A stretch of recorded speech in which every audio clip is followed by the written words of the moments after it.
Okay guys, so ayan po lahat yung mga sibuyas na natira sa mga pinunla natin. Again, out of 10,600 plus na seeds. Ayan po ang mga natira.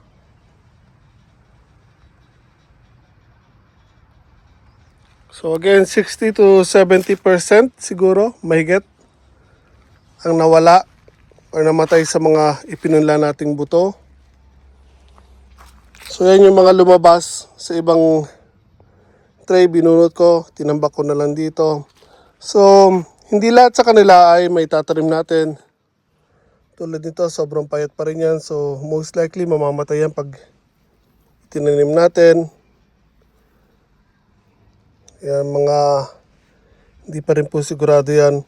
Pero yung mga ganitong kalalaki, okay na po yan. Mga magdadaretso po yan.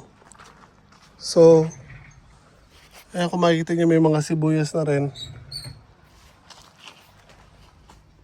Yan, ang dami. So again, at least 900 seeds ang nilagay ko sa isang tray.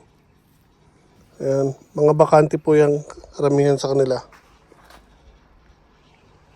Ilang piraso po ang tumuloy, pero dahil marami pa rin yan, sayang naman kung hayaan na lang natin. Kaya nag-decide ako na bunutin sila at itanim na lang guys. So ayan ang dami, lalaki na So kahit pa paano, I think makakaisang kama tayo dyan. Yung maiksi lang. So again, sa loob ng property natin ito itatanim, hindi po sa labas. So punta na tayo sa bundok guys.